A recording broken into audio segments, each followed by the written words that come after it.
Yali Yasmanda, she Aaron Leggett Gashtana, she Chara Denaina, she Nolchina Eslan, Idla Rat, Shkayach di Shtukta Rick Leggett, Shumkta Diane Bowles.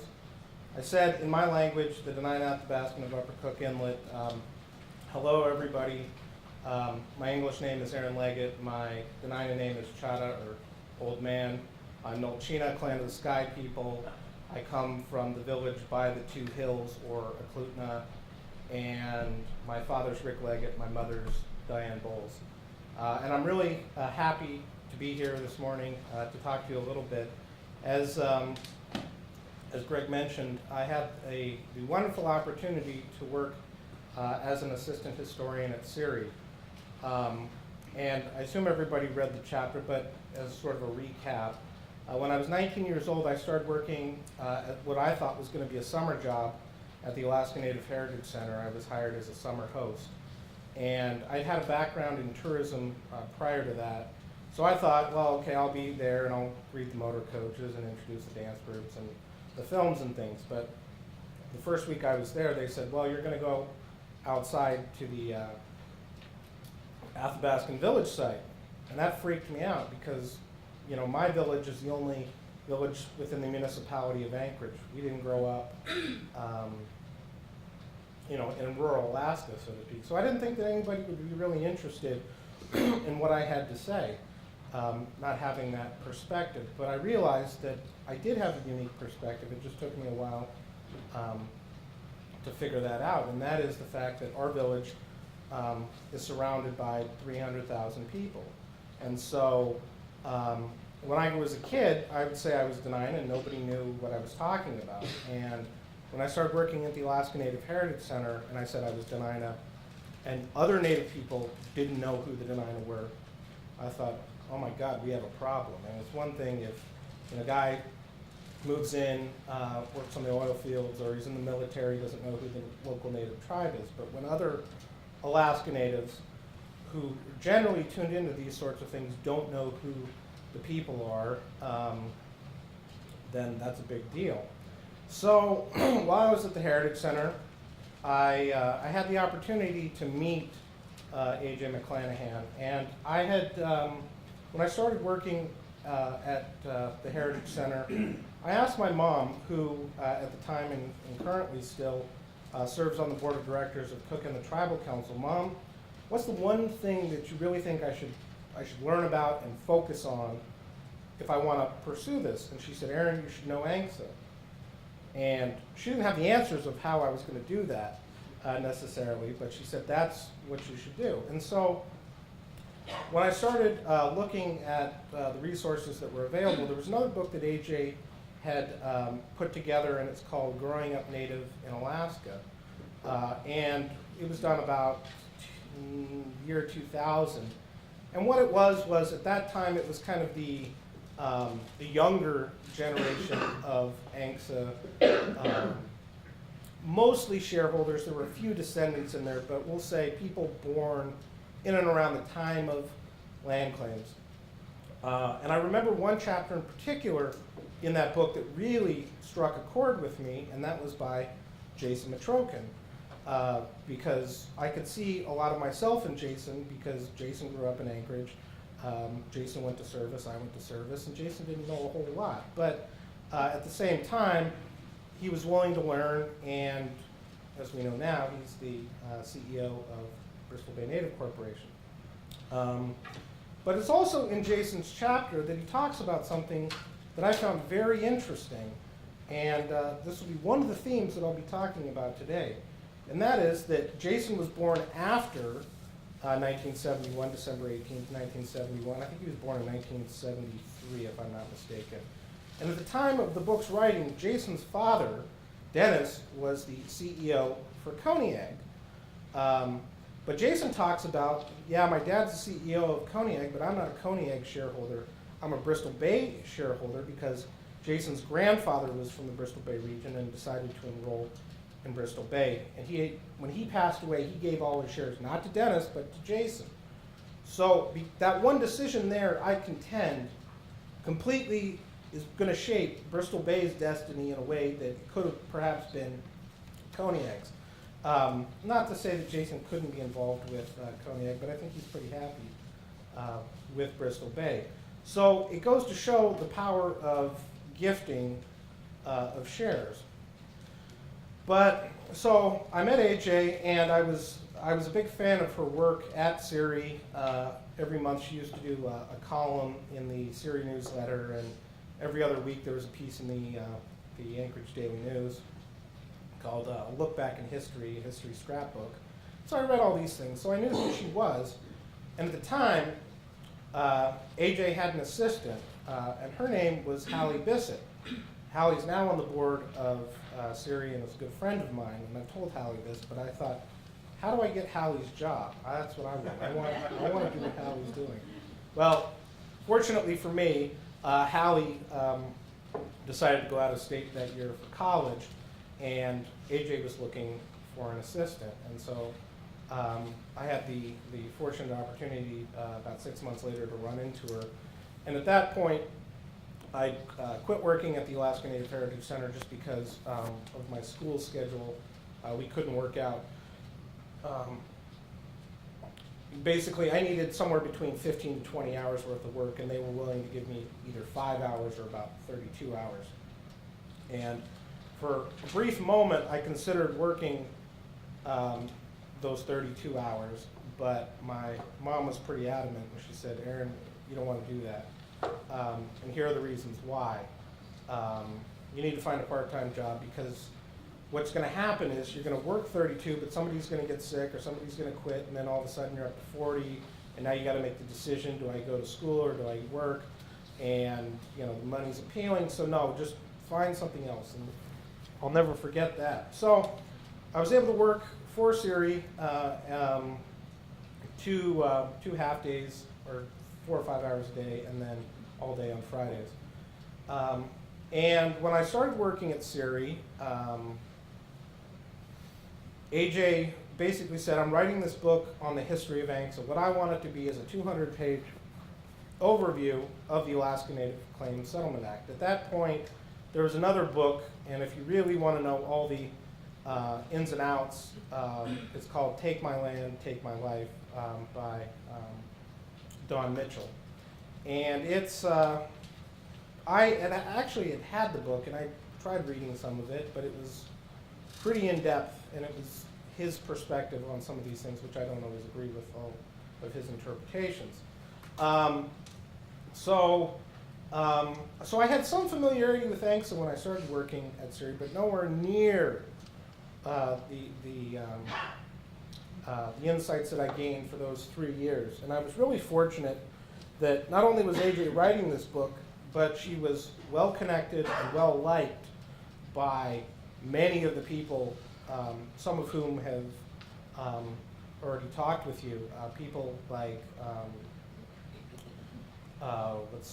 Willie Hensley, Perry Eaton, Trefon Anguson, the list goes on.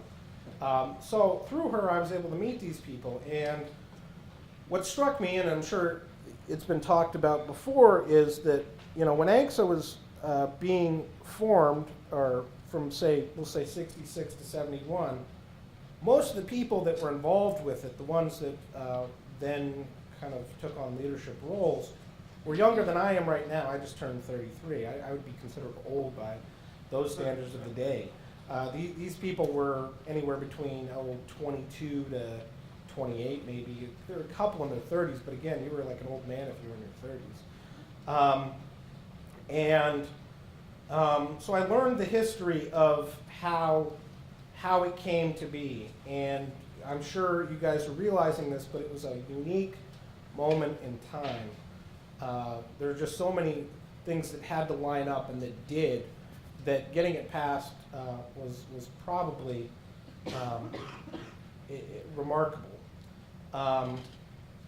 But I remember reading through all of that and thinking with some sadness, like, well, all the fights have been, won. Like, I came to the party too late. I'm 20 years too late. Like, if I'd been born in 1961 instead of 1981, this would have been great. but I remember AJ saying, well, maybe Aaron, the stuff that you're doing to increase awareness of the Dena'ina might be your way of kind of putting your stamp on history, so to speak. I thought, well, yeah, maybe, but, and I talk about it in my chapter, the question was, which way am I going? Because at that point I hadn't graduated. Do I try to make a living, with telling the story of my people, which at that time didn't seem like it could be a reality, but fortunately it has.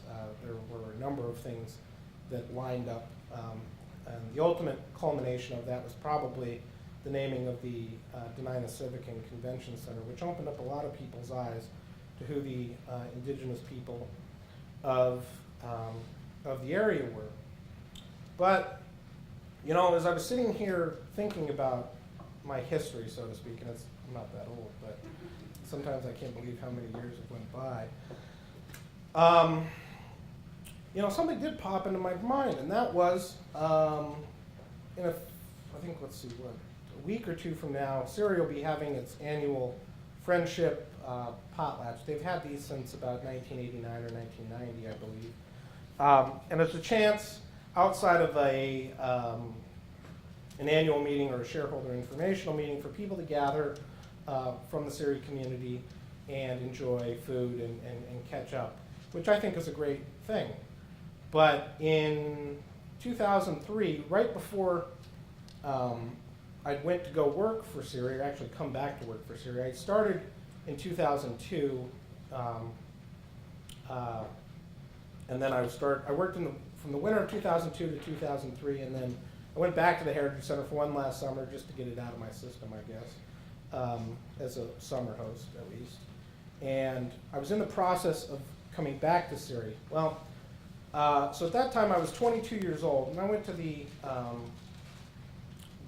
friendship potlatch, and I go up to the front desk, and I say, well, I'm here for the friendship potlatch. And they said, well, you're not a shareholder. I said, well, no, I'm not a shareholder, but I'm a descendant. They said, well, you have to be with a shareholder to come to our friendship potlatch. I said, what? I said, I'm 22 years old. I don't need my mommy to bring me to a friendship potlatch. I said, not only that, but I worked for Siri. Oh, and yeah, by the way, my grandmother had just passed away. I'm in the process of actually becoming a Siri shareholder. So I'm arguing with them, and finally, at the time, Allison Knox was the communications director. She recognized me, and I said, Allison, come here. And I said, they're not letting me in. She said, no, is there, So what bothered me about it was I went and talked to them the next following week, and they said, well, the problem we've had in the past is that when Syria has an event, sometimes the perception is that it's open to the public or the whole Anchorage Native community, and we're not set up for that. And I said, well, I understand that. I said, but this should be open to shareholders, descendants, and immediate family. What's the point? And they said, well, how do we verify that? I said, well, gee, let me think. Number one, the Syria Foundation verifies who descendants are because their eligibility for scholarships. Why don't you get a list from them? I said, why don't you put something in the Syria newsletter? Why don't you put something on the website that says, Syria cares about its descendants, we'd really like to know more about you, who you are, who your family is, so we can keep track of it. Now, to Syria's credit, they've done all these things. It took them a few more years to really get the ball rolling, but I'm happy to say now that every friendship potlatch, every annual meeting, every shareholder informational meeting, they've got a table set up.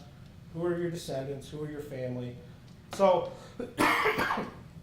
they've come around to that. But the thing that really irks me more than anything about that incident, number one, it should have never happened. But the thing that really just bothers me to the core is, what if I was a young Siri descendant, I grew up in Anchorage, I wasn't connected with the Native community, I knew that one day I was going to be a Siri shareholder through gifting, and maybe I'm going to school, and maybe I'm deciding I want to get my MBA, and maybe my point being, they could be turning away at the door the next Syria president. And it's something to consider. And so, and if that had happened to somebody else, they could be shooting themselves in the foot. And so that's something that I always think about when I think about the future generations,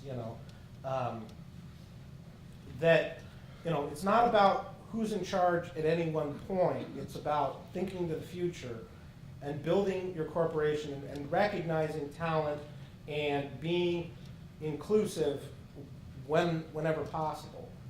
So that one really sticks out in my mind.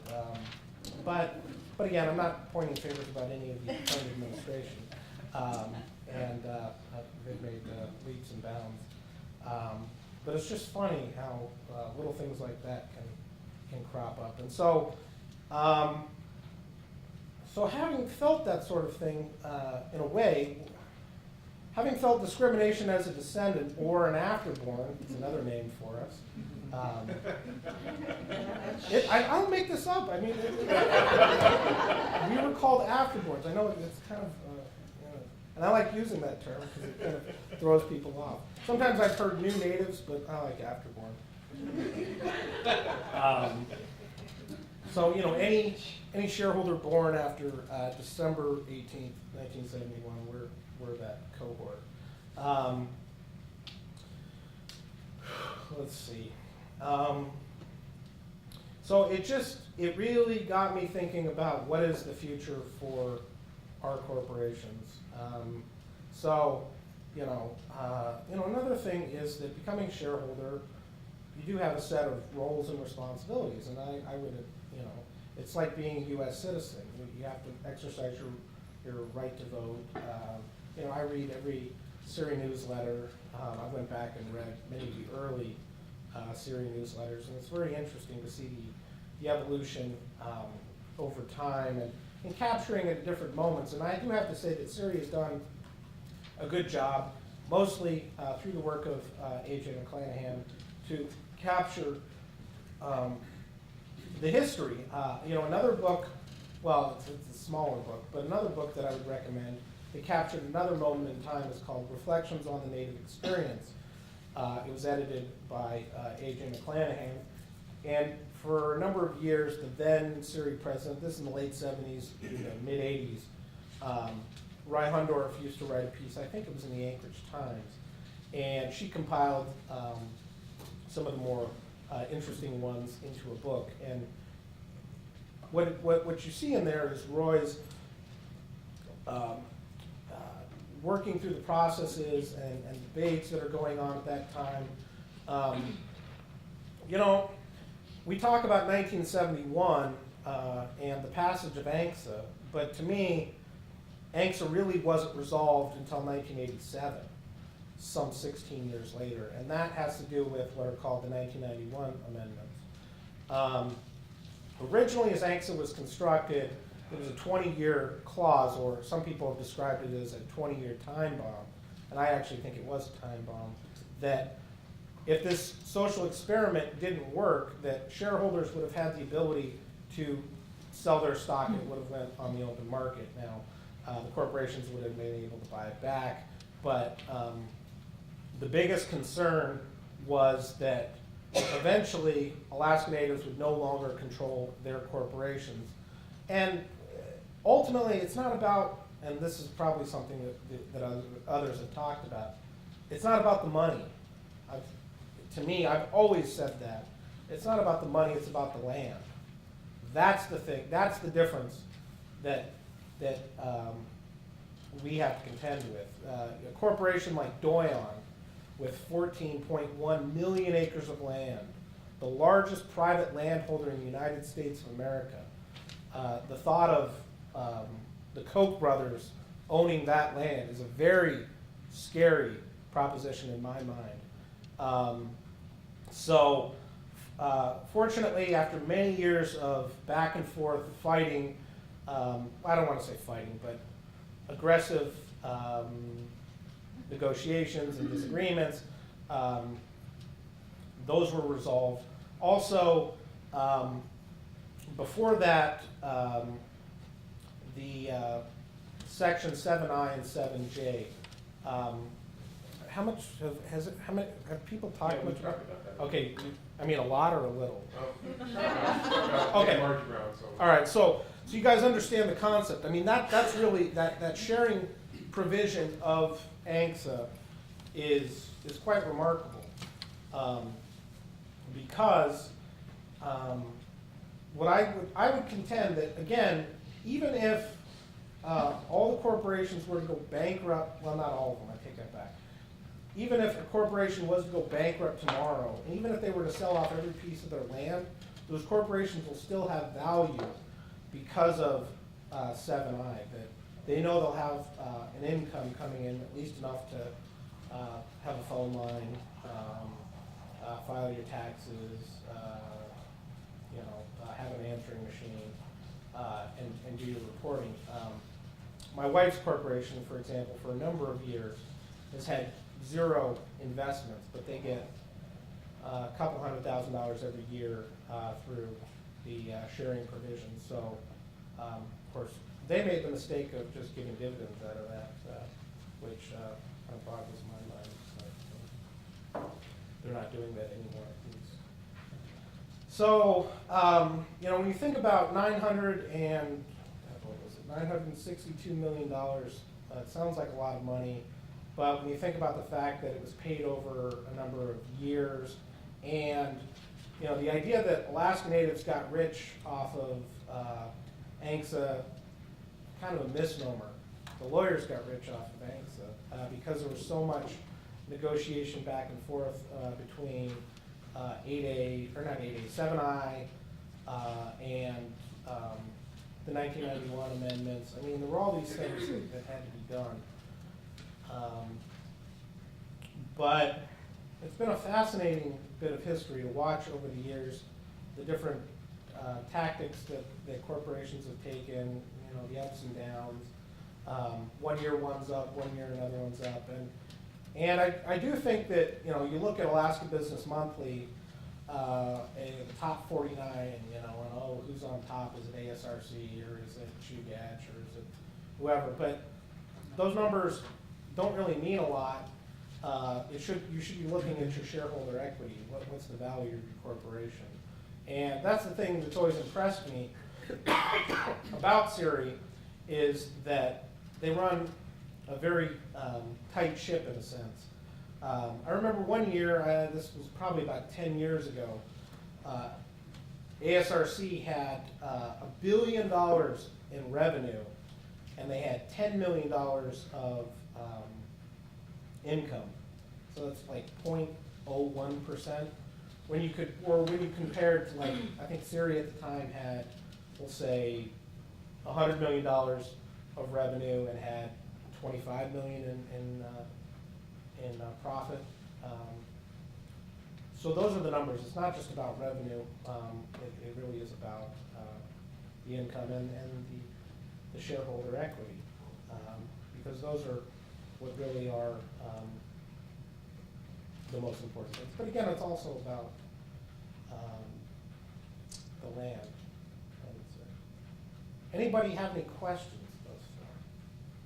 Well, before we open it up, let me tell you something that these folks are going to be asked to write to as part of their coursework. And so the third question that they have in front of them is, what will be the ANCSA Corporation relevancy in the 21st century? You want to give us your thoughts on that? The relevancy? Relevancy. Oh, okay. Well, that's a pretty good question, actually. Well, again, if you look at the top 49 businesses, I don't know the exact number, but it fluctuates anywhere between 33%, 50% of those businesses are Alaska Native corporations or Native subsidiaries or partnerships between a Native corporation and another outside venture. The 21st century, the relevancy for Alaska is the economics. The largest corporations, large block of corporations in Alaska, Alaskan corporations are ANCSA corporations. And we have the opportunity, actually, let me back up. ANCSA corporations are unique in a way because they reverse the paradigm that Alaska has faced since 1741 with the arrival of the Russians, where it's been a resource extraction. The idea is you get in, get rich, do it as quickly and cheaply as possible, and you get out and you don't leave, you leave, pennies on the table. So if you can look at it and run down the history, if it's fur, so sea otters, fur trapping, canneries, copper mining, gold mining, oil, generally speaking, it's get in, get as rich as possible, as fast as you can, and get out, and leave very little behind. You look at the Kennecott copper. Who owned that? It was J.P. Morgan and the Guggenheim. They put a bunch of money in. They pulled that copper out as fast as they could, as cheaply as possible, as quickly as possible, and left. And what's the legacy? You have an old copper mine that's now run by the Park Service as an interpretive site. So for me, ANCSA corporations are different because in a lot of ways, a lot of the revenue, the wealth, so to speak, is not being generated in Alaska, it's being generated around the world. I'm sure many of you have heard about 8A contracting through the Small Business Administration. Well, it's pretty amazing to me that there's probably, if you look around the world, at places where major economic development is occurring, and if you dig deep enough, you'll probably find some native subsidiary associated with it in some way, whether it's government contracting for military bases, or it's IT services, and on down the list. So that money is being generated around the world and is coming back to the state, and ultimately it's being spread not only in the businesses, things like building new buildings or paying out dividends, or corporate philanthropy.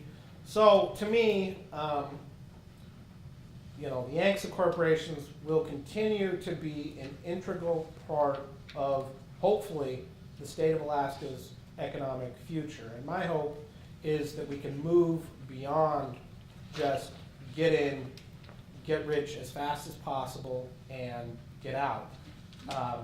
We do have some very interesting, well, there's one in particular that pops into my mind, success stories about what I hope the future will look like. The Red Dog Mine is a prime example that I always think is, that mine would look very differently if it wasn't on Nana land. In fact, I'm not even sure it'd still be operating. It probably would have been a much shorter model. This is why I think that the Pebble prospect was a bad idea. I'm not opposed to resource development, and I think that we do need resource development. And is it going to impact the environment? Absolutely. But let's take the long view of it. Let's look at if they think a project, its life is 25 or 50 years, can we stretch it out to 100? It's not just about maximizing profits. It's about taking those extra precautions, because ultimately, it's our land that you'd be developing something on. And so you have to make compromises. Absolutely. I'm sure that people don't go pick berries along the road to Red Dog, but if I was an ANA shareholder, I'm serious. But if I was an ANA shareholder living in Buckland, and I can't imagine if I was an ANA shareholder living in Buckland, and I worked on the Red Dog Mine 2 weeks on, 2 weeks off, and I'm making $60,000, $70,000, $80,000 a year in Buckland. I got 2 weeks to go. Got a brand new snow machine, brand new boat. Go out. I don't need to pick berries by the road. So it's developments like that I think are what the state needs more of. But again, it's taking the long view, not the short view. And again, I mean, also, you know, it's been talked about politically, Alaska Natives have a lot of clout, and I do think that's the case. But you have a lot of special interests, and you know, we're not going to see eye to eye on a lot of things. I can remember, it's pretty much died out now, but in the mid to late 90s, there was a big, you know, push to open up ANELP, and you had two factions, kind of two sides sort of taken. One was the Gwich'in that said, no, we don't want ANELP developed because this impacts our caribou herds that come to our area. We're people with caribou. We live off these caribou. Whereas some of the other areas, like on the North Slope, they said, well, we're not so worried about that. So then, you know, the counter argument to that would be, well, what about offshore oil and gas development? Well, no, you can't do that because we hunt bowhead whales. And ultimately now there's arguments about, you know, if there was, you know, environmental cleanup, it probably is easier to clean up an oil spill on land than it would be in the Arctic Ocean. So maybe that does justify that onshore as opposed to offshore development is the better way to go. But again, it just shows that there are a lot of different viewpoints, and I don't know that we'll ever completely agree on anything. And it should be pointed out that even ANCSA, I've watched the original phone call for basically when Nixon signed ANCSA. It was actually here at APU. There's a videotape that exists of it. And they went around the room and they asked all the different groups, Coconut Native Association, the Aleut League, Tlingit Haida, Tanana Chiefs, Fairbanks Native Association. Anyways, they went down the list and they asked them all, you know, what's your vote, yes or no, yay or nay? And it's all yay, yay, yay, yay, yay. Till they said, Arctic Slope Native Association, what's your vote? And they screamed no. Why they said no? Because their assertion was that basically the developments from their lands are going to be the ones that are going to pay the federal government. That's what they're going to be paying the settlement out of. And so why should they have to sacrifice so much for the money to be distributed? So it's not like there was complete agreement. And you know, again, it was an imperfect process. There's no way that you're going to get the consent of everybody. And you know, people say, well, I was never asked. Well, that's true. You may not have, but you know, probably somebody from your community was there, or somebody was appointed. It's an imperfect process, but it's what we have to work with, and you know, we have the opportunity to change it. And if you don't like what's in there, then you can certainly, because of it's an act of Congress, you can go in and tweak it. And there's been, I forget the number of changes in ANCSA, but it's quite a few. So give me the prerogative of one last question before I let these guys have that in. All right. You're a tribal member, culture bearer for your people, officer of your tribe. Mm-hmm.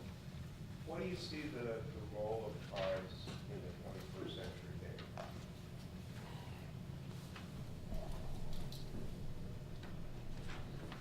The role, you mean in the state, or the way? Well, the role here in Alaska for your people, for our people, you know, Okay. people that are tribal. Well, so, I mean, it comes back to the, in a way, it comes back to the fundamental question, you know, what's the biggest advantage of ANCSA, and what's the biggest disadvantage of ANCSA, I would say. The biggest advantage is that the corporations own the land, they have fee simple title to the land. They can buy, they can, you know, develop it, they can sell it, they can lease it within, you know, obviously the existing laws. We have control over our land. On the flip side of the coin, it's not held in trust by the Bureau of Indian Affairs. So on the one hand, we don't have to get permission to do all these sorts of things, but on the other hand, it's not inherently protected. And so, unfortunately, right now we have, well, we have a state of Alaska that doesn't take the view really that tribes exist, or if they do exist, that they should have almost no powers, or very limited powers. I think what the state of Alaska is afraid of is having to deal with 221 different governments, which I can understand would be a bit of a challenge, but there's got to be a workaround to that. So most of the tribes don't have land. There are a few exceptions to that, or they have, you know, they have very little in the way of economic development that's already occurring. So they're a bit of a disadvantage in a way. Now that could change with lands being put into trust, ANCS lands being put into trust for tribes. This is a recent development. Yeah, so in a way, it's funny because you actually have to go all the way back to, I mean, the current thinking of, if you look at the Constitution of Alaska, it's equal protection. It's basically everybody has equality under the law. And a lot of that comes out of a bill that was pushed by Alaska Natives in 1945, the anti-discrimination law. You know, in the early part of the 20th century, you have the founding of the Alaska Native Brotherhood and the Alaska Native Sisterhood, the oldest, I believe, what do you call it?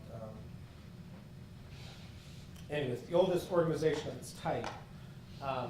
But their rationale at that point was, look, you know, we're willing to give up our language. We're willing to not wear our traditional clothing.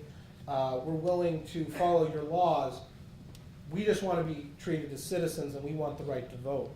So there was, under the territory of Alaska, there was a law that said if you could get 5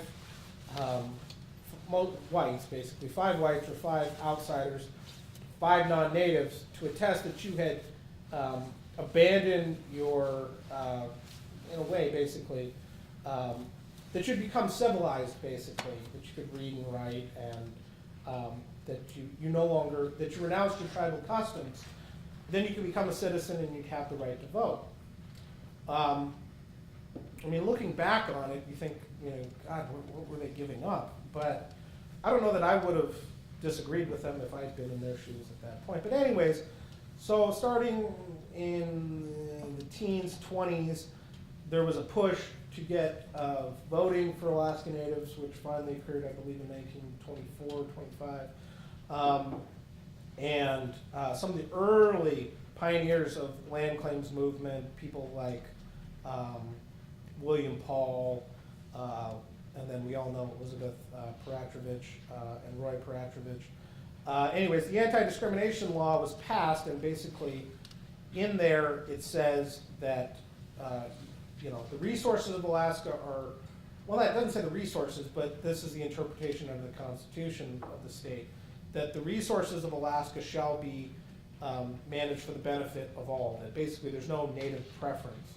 So this is the assertion that the state of Alaska takes.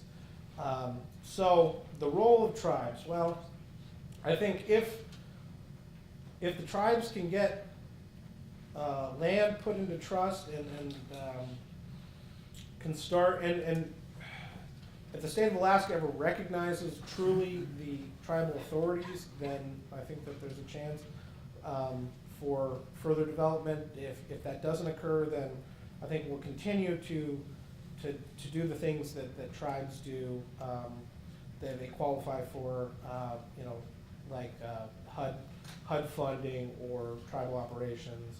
I mean, whether or not, I mean, irregardless of ANCSA, you know, the tribes, they're still sovereign entities, and they still are federally recognized, you know, bodies. And so it's this it's this problem in a way. But, you know, at the end of the day, what I would always say is, there's some things tribes can do, there's some things village corporations can do, there's some things Yankton corporations can do, there's some things the native nonprofits can do. Let's figure out what we can all do, and let's work for the betterment. You know, no one is going to be able to do all these things. So that's what I would say. All right, thank you. All right, let's open it up. Go ahead, Susan. I'm just curious what your thoughts are on opening up an opportunity for descendants to have shares Uh-huh. through the native corporations, and then do you think that'll create shareholder relevance? Absolutely. And how do you think that would create shareholder relevance? How do I think that would create shareholder relevance? Well, again, I don't think just opening them up in and of itself. I mean, here's the thing. If it was opened up, you have people now that are 42 years old that would become shareholders. We're not talking about little kids. You know, it was easy to think, you know, when you're opening corporations early on, you know, well, these kids are, you know, they're still in elementary school, or they're not even graduated high school. Well, we have people now that are in their 40s, early 40s, that are not shareholders. So I think to create relevance, I mean, in a way, number one, if I was a shareholder, if Siri had opened up, say, in the 90s, what happened to me at the Friendship Potlatch would have never occurred, number one. So there is a divide, there really is, because, well, here's the thing.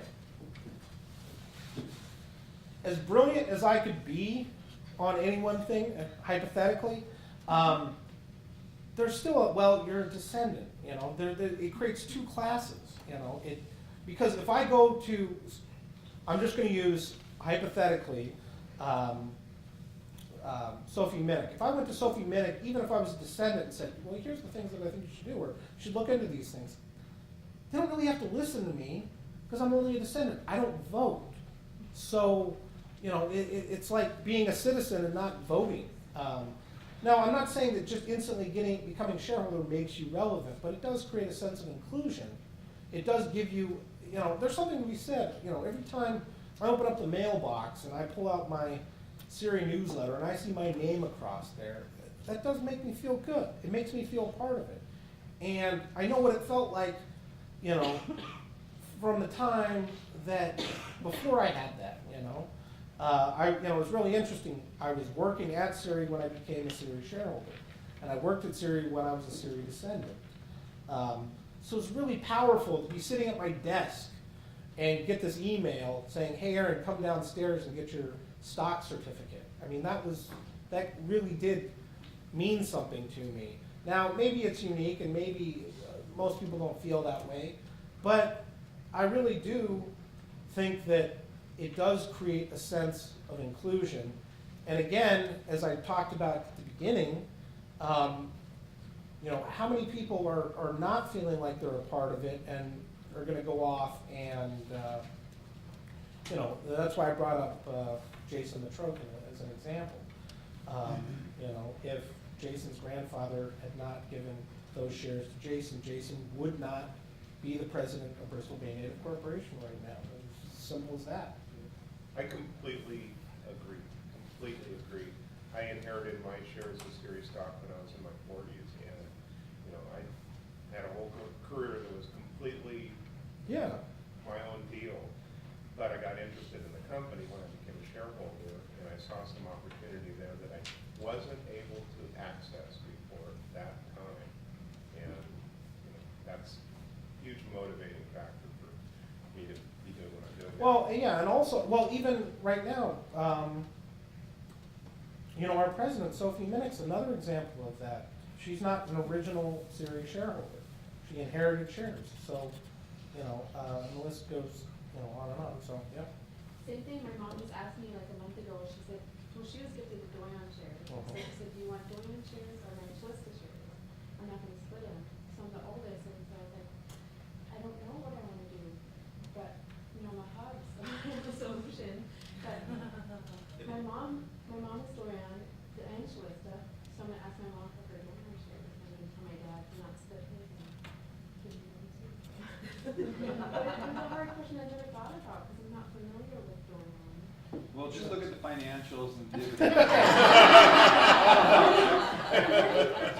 Long-term projection. And there's a Dorian, there's a gold project that could be going on with Donlin and Shalista, and they're, it's a good company to work for, so I don't know. It's a tough thing.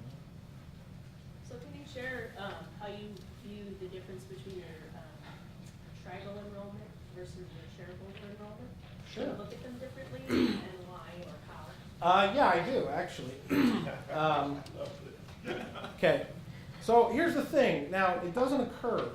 When I'm a shareholder, if I was to become a shareholder of a corporation, I'm a shareholder basically till I die, unless I physically decide that I want to gift my stock away.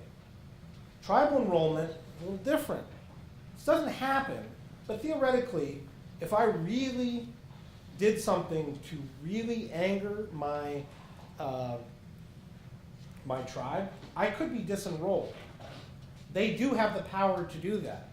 Now, it doesn't occur, I've never heard it happen in Alaska, but I've heard about it in lower 48 tribes. And usually this revolves around casinos, and the thinking is, well, we went back to our original tribal roles and we realized that, yeah, your family's really not part of this and they shouldn't have been enrolled, so we're going to disenroll you and all your family. So, this tribe had 500 tribal members and we just decided to disenroll 100 of them. What does that mean? Well, that means our payouts at the end of the year are going to be higher. So this can get very heated. Now, I'm not saying this will happen in Alaska, but it could. So yeah, I do. My tribal enrollment, in a way, it wasn't, well, actually, I should be honest. I was a village corporation and a series shareholder before I was a tribal member. I had never been enrolled. I never really saw any benefit to it. Because I really didn't know much about it, to be perfectly honest. And I didn't live in the village proper. And even today, I don't really access their services. But I realized that I should become a tribal member, and it's something that's developed over time. So yeah, I do see them very differently. One is something that is goes back to being a lineal descendant of a base roll member from the BIA census records from 1940. And if I ever had kids or anything, I know that they would be enrolled. I just fill out the family tree. Whereas as it sits now, either I have to gift shares or I have to die for them to become enrolled in the corporation. Now, again, there are some corporations that do enrollment and on an ongoing basis and have opened up their roles. And I know that each of them have approached it differently. If somebody asked me the question of how would I do open enrollment, I would probably follow Doyon's model, where the descendants with at least 1/4 native blood quantum we could get into, which would be another interesting whole discussion. They get 30 shares of life estate stock when they enroll, and then they get the other 70 when they become over 18. So like my wife, for example, has inherited shares and was enrolled. So I think I've got 25 series shares and she's got 133 Doyon shares. And again, to me it's not about money. It really isn't. The money's nice, but part of it too is that by the time I became a serious shareholder, I missed out on those major. I'm not going to say that if I had all of a sudden found out I was getting 15 years ago, it would have been about money, Jim. Well, no, but 15 grand would make me maybe feel a little bit differently, to get around Christmas. But no, it's about voting. To me, it's about, voting power. And when my grandmother died, we had her Siri will was all pretty well spelled out, but there was a contested will, or stock form, I should say, for her village corporation. And it got kind of messy because what was on file basically said that me, my brother, and sister were to inherit her 100. She had inherited some from her son that had passed away, so she had 150 village corporation shares. That they were to go to me, my brother, and my sister. Well, there was another form that was produced but wasn't notarized that said that it would go to all 6, me, my brother, and sister, and my 3 cousins. And the way the law was written, basically, me, my brother, and sister would all have to agree or to validate that will or stock form. Or if one of us disagreed, then it wouldn't work. So I had to think long and hard about, well, what is it that I want? To me, it wasn't about the money, it was about the voting power. And I knew that if and when I ever decide to run for the corporation, I know that having 50 shares of voting power versus 25 is more powerful, especially in a village corporation where there's only 180 shareholders. So I knew that, to me, it was about my voting power, to be able to control the land that my people had received under ANCSA. So on the one hand, being surrounded by 300,000 people makes it very difficult to practice a lot of your subsistence ways and live in a rural lifestyle. But on the other hand, being the largest private landholder in the municipality of Anchorage as a village corporation is a pretty appealing prospect, and especially when you're able to partner with an entity like Siri. Out in the village we have a gravel pit that has worked out very nicely for not only us as a village corporation, but for Siri on multiple levels, not just the revenue, but it was really great when I was working at the Heritage Center and I'd go to a meeting out in Eklutna. So I would drive by these trucks that are bringing gravel to dump onto Tecotnu, and I'd drive out to the village and I see these trucks heading to Anchorage. Then I would see these trucks coming into the village also with the material that they had pulled up from Tecotnu, and they were dumping it there. So you're round robining and you're keeping, the money, the dollars are going much further because it's not just about revenue, it's also about employment, and it's also about a construction project, and when it works well with this synergy that occurs. And I can remember working at Siri when they were first talking about it, and there was, I'd gotten some sort of back channel chatter about, well, you're an Eklutna member? I said, yeah. I said, well, we're about to walk away from the table on this deal. You guys, they're not willing to negotiate. And I said, well, let me see what I can find out. And it was just a series of miscommunications. And ultimately, they were resolved, and it's made money for all of us. So those kinds of opportunities, I think, are really important. Has either one benefited you more in your cultural identity?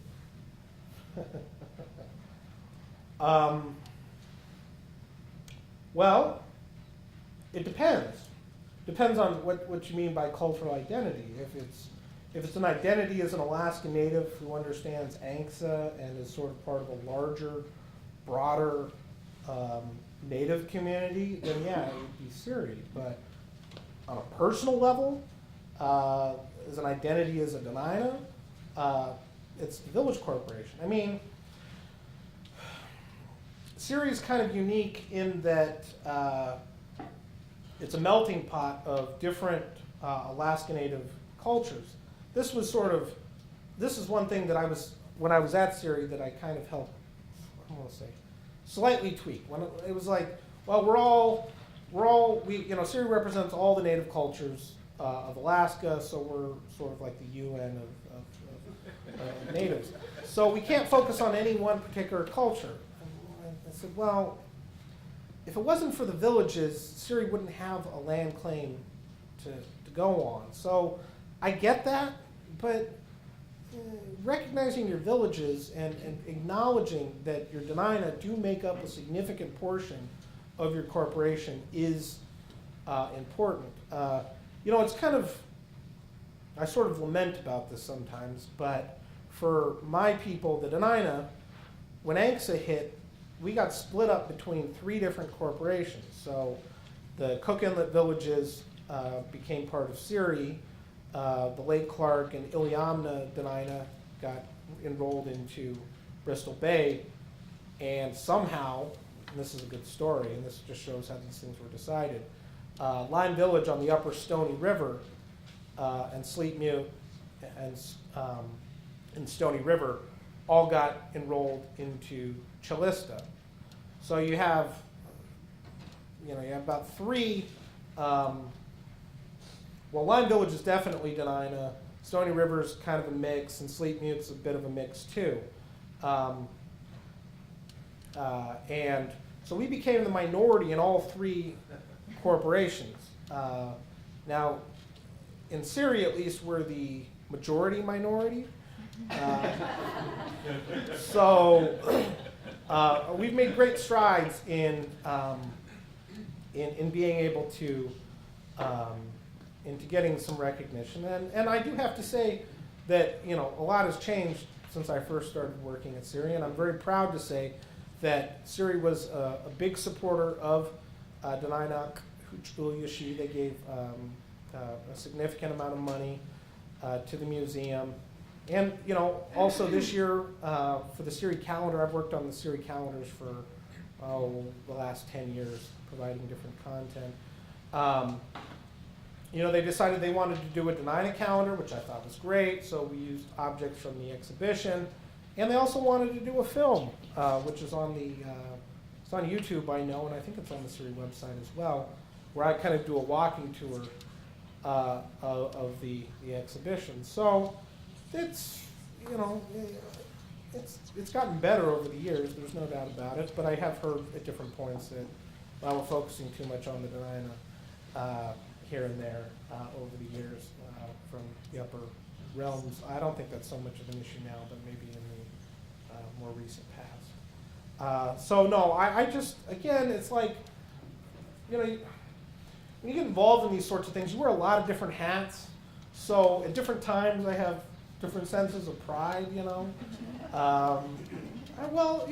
there's times where, if I'm like, a number of years ago, I went to Bolivia for a World Indigenous Climate Change Conference. I'm representing my village. So I'm there, and I'm the tribal member, and I'm, just really, it's about, sovereignty, and it's about tribes' rights and protecting the earth and all these things. And there's other times where, I'm at AFN, and I'm sitting in the Siri section, we're doing that. Or, I'm at the Eklutna powwow and representing the tribe, or maybe I'm, involved with something with the village corporation. So I just take all these things, and I just, I'm proud of all of them, I guess, in a sense.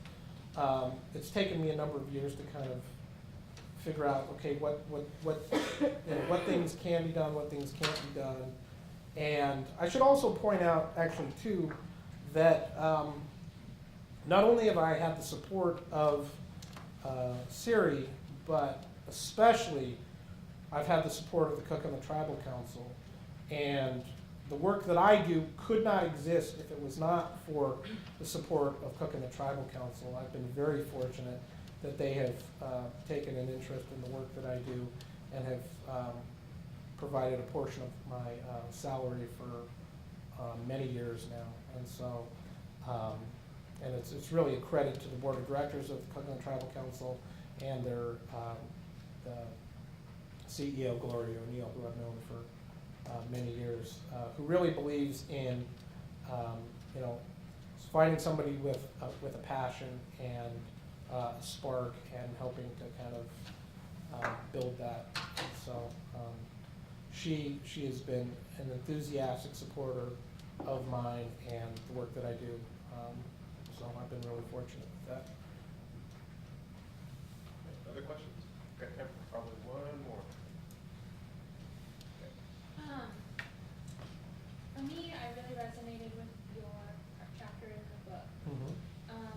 For one reason is, like, growing up, like, I think, you know, we're at the same age. It wasn't, I guess, generally accepted, or I wasn't proud to be Alaska Native, and now that I'm older, you know, I am proud to be Alaska Native, and I don't know, one, is it because I'm just, you know, older and going into my skin? Or two, is it like now it's accepted, like in Alaska, to be Alaska Native? You know, I feel like it was a different climate when I was growing up and like a teenager. So for me, my question to you is, do you feel, after reading your article, that you grew into your skin, or is it because now it's more accepted? Like, do you feel, does that make sense? Yeah, no, I think it does. I think it's a combination of things. I mean, I think there's no doubt that, you know, it's kind of amazing, and it was always amazing even when I was, I mean, when I was a kid, you know, you'd hear things like, especially when I was in high school, like, well, you're an Alaska Native, you can get a free ride for college. Well, it's not quite that, I wish. And nobody would explain it. There was no explanation of, well, what the hell does that mean? Like, no. So I think about seeing the opportunities that are presented, I think is inspiring. But I don't know that that climate's, I don't think it's completely changed. But I do think that there is slowly a growing acceptance. I mean, obviously things like, well, there's a number of things, but like the Alaska Native Heritage Center, you know, is a prime example of something. We've got a place where we can tell our story the way we want it told. But for me, probably the biggest game changer has been the Native Hospital. Because I remember as a child going to the old Native Hospital, and it was one of the scariest things of my life. I mean, it was, I mean, oh God. So, and it did not foster a sense of pride at all. I mean, you know, and I think I talk about it in my chapter, you know, that when my dad, when his health insurance no longer funded dental, you know, we had a checkup at the old hospital. I remember it was like in an ATCO trailer in the lawn, and it was, you know, government surplus, you know, chairs, but just walking through there. I mean, part of it was that it was in downtown, and at the time, especially, downtown wasn't the best part of Anchorage, and it was sort of up the road from Beans Cafe and Brother Francis. So, like, you know, walking into that lobby, you know, to me, as I talk about it, I think in my chapter, but, you know, it was like I grew up, you know, in a middle-class family in Anchorage and didn't spend a lot of time thinking about that. But, God, walking into that building, it was like a slap in the face. Like, well, you can think that you're not Native, but here you are in this place that, you know, is just decrepit. And so, whereas now, you walk into the new buildings, and it's not just here, it's around the state, you see that sense of pride, you know.